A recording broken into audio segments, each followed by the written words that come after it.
Hello friends, this is Monish and I am back with another wonderful book for your review. This is Quiet, written by Cain and first published in 2012. Let me straight away get into the three features, the three takeaways that I got from this book that I want to share with you to help you decide if you want to pick it up or not.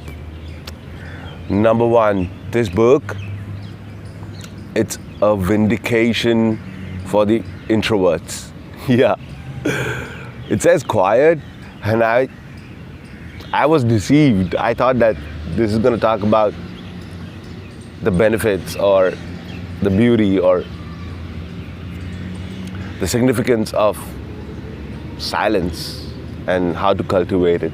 But no, this is a book entirely about introverts and vindicating them. The author, Susan, she spends a lot of time and energy in explaining how introverts are doing well in life. They do well in life, how they are successful. She has shared a lot of examples of a lot of successful people that are famous, that have been introverts, and how they are most suited to do a lot of problem solving, do a lot of research, get involved in tasks that requires someone to be in the thinking mode, in their head rather than going out and strutting about. So yeah, I mean,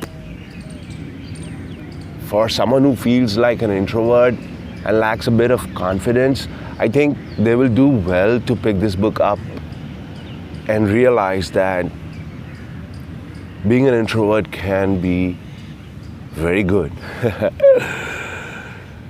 The second feature is strike a balance.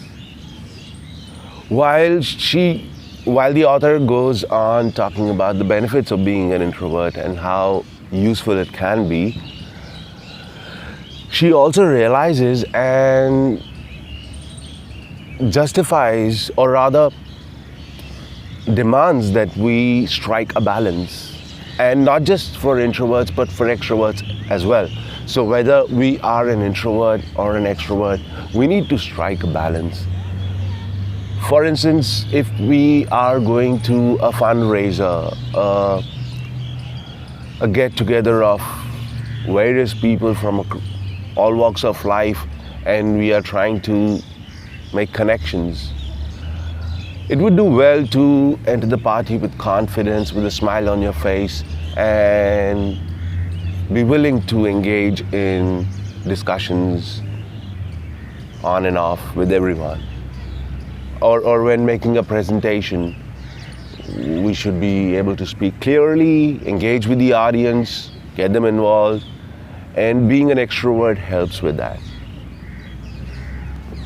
But then, if it is about the content, you make that presentation in whichever style we like, let's say extroverts.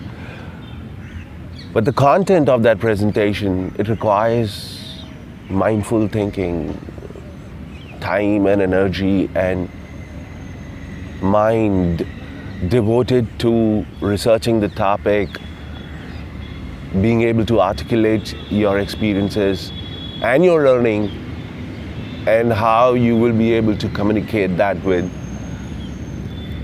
the audience. And not just that, I mean,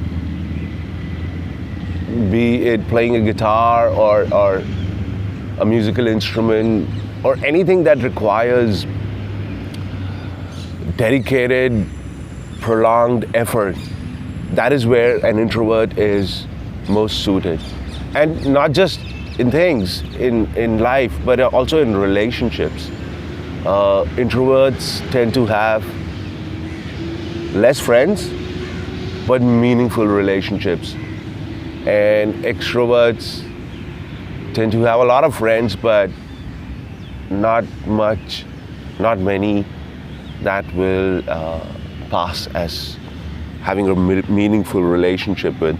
So yeah, the second feature is that the author talks about striking a balance. And I think that makes sense. We need to be an extrovert in some situations and find being an introvert in some situations.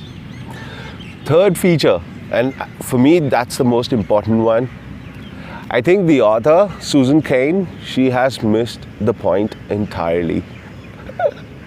And therefore, this book did not do much for me. I mean, it was kind of like Malcolm Gladwell's books. It gives a lot of random information which has no use for me. I'll tell you how she missed the point. From my own experience and from what I know of life is that it's the environment that makes us an introvert or an extrovert. Just to give you an example, when I was growing up in school, in college, I was out and out an extrovert. I was the life of the party. I was the leader.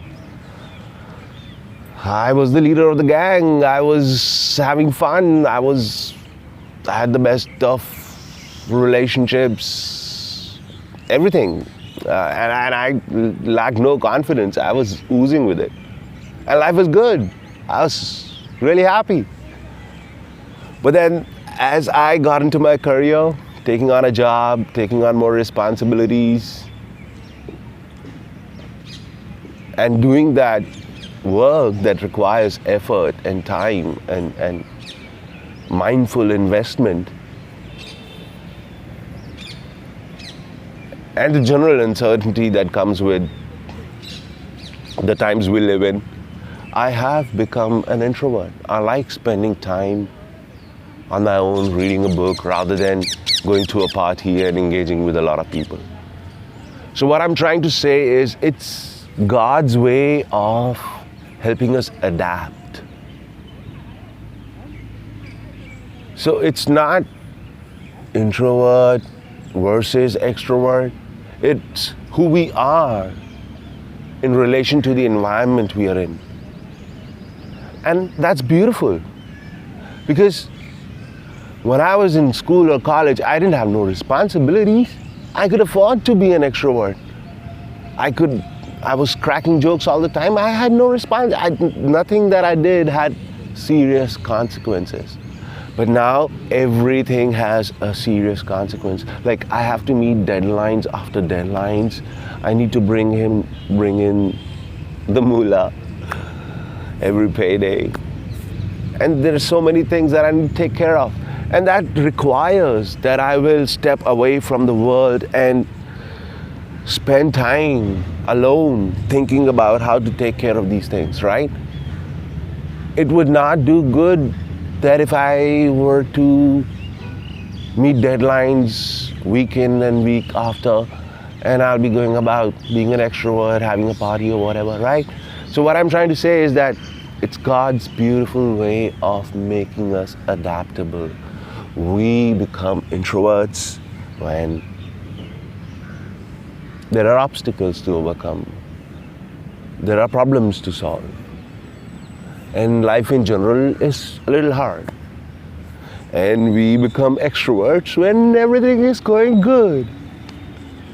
And I think that's mighty fine. It's about adaptability, right? And the author has totally missed that point.